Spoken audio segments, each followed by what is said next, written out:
नमस्ते भावानं, पुन्हा एकदा तुमचं युट्यूब चॅनलवरती मनावर स्वागत. भावानं युट्यूब येस्तोवर एवढी मेहनत केली ना, तुम्हाला तर माहितीच आहे. तुमचा सपोर्ट शिवाय काय झालं नसतं. तुमचा सपोर्ट साथ होते म्हणून युट्यूबवर आलो. अशीच सपोर्ट करून द्या भावना, अशीच साथ असू द्या. आता इथून धुळे आहे 123, मागाशी 130 होतं. बघू शकताय तुम्ही.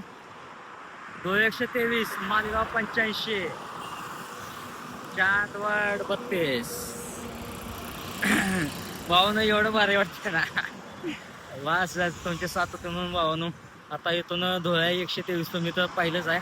आणि तिथून उज्जैन मग असे येत होतो आपला माझे मार्गे. आणि पिंपळगाव पास केलं, तिथून पुढं आलो तर एक वयस्कर माणूस होतं, 60 वर्षाचा असेल. आणि त्याच्यापाशी टू व्हीलर होती आणि पुढं एर्टिगा गाडी. त्या दोघांची असली धडक लागली ना, अक्षरशः तो तिथंच पडला.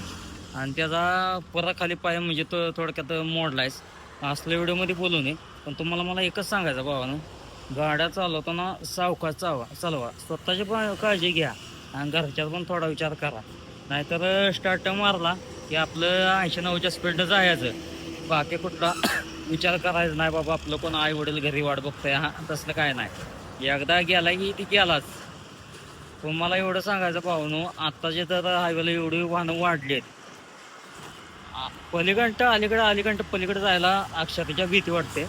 मग अशी मी सायकलीवरून येत होतो, असलं ऊन लागत होतं. अक्षरशः चक्कर आले होत होतं. म्हणलं साईडला येऊन बसावं, थोडंसं पाणी पेलो. आता इथून धुळ्या किती 120 रनिंग असेल. काय पण करून ते आज गाठलंच पाहिजे, नाही तर जेवढं लेट होईल तेवढा आपला दिवस वाढणार आहे.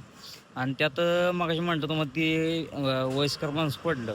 एवढं पडलं, त्याला लागलं. पण शेवट तो बायकोला पण काय म्हणतो, वय ग तोंडात नाही. शेवट आयच तोंडात आलं त्याच्या.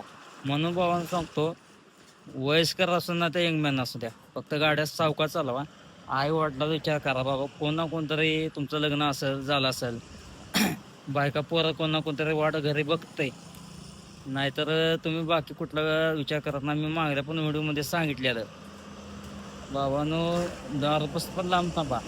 काय पोरं दारू पिऊन पण असते, गाडी फास्ट चालवत्यात. आता माझ्या डोळ्यासमोर पण लय अशा घटना झाल्यात. पण आता सगळंच बोलून जाऊन असं कुठं काय झालंय ते मला योग्य दिसत नाही. फक्त तुम्ही स्वतःची काळजी घ्या, गाडी हळू चालवा, बस एवढं सांगत होतं. भावानं आता खडक जाम पशी आलोय, हॉटेल पैसे थांबलोय. तानच खूप लागले, ऊन खूप लागते. मनात कधी पण जाताना काळजी घ्या भावानं. अजून इथं बरंच लांब ऊन थोडंसं लागत, म्हणलं पाणी प्यावं. नमस्ते भावानो, तुमचं चांदवड मध्ये मनापासून स्वागत. भावानो जस्ट आता मी चांदवड मध्ये हायवे साईडला थांबलोय. खूप दम लागलाय.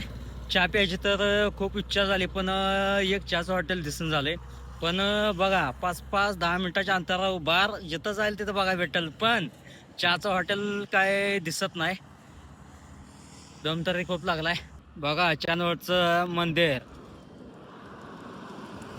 हे पाणी टाके आणि डोंगर बघू शकताय तुम्ही. बघा हाय कुठे चहाचं हॉटेल नाही. चला बघू डोंगराच्या पलीकडे दिसते का भावानो. मग तुम्हाला बोललो ना चंदवडगाव, मला गाव होतं बघा.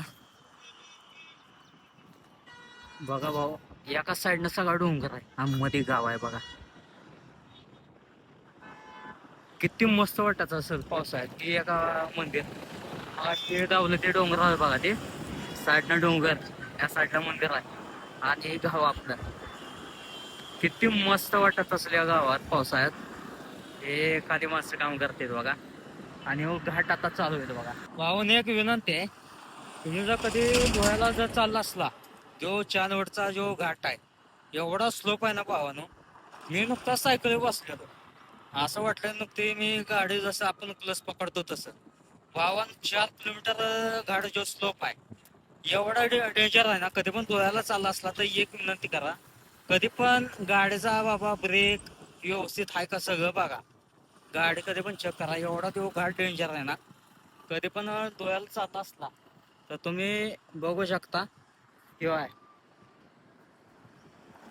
म्हणजे गाडी एवढा काय डेंजर नाही, पण स्लोप जास्त आहे. आणि क्लसचा कधी पण बघा, क्लस व्यवस्थित आहे का चेक करा, एवढं विनंती करा.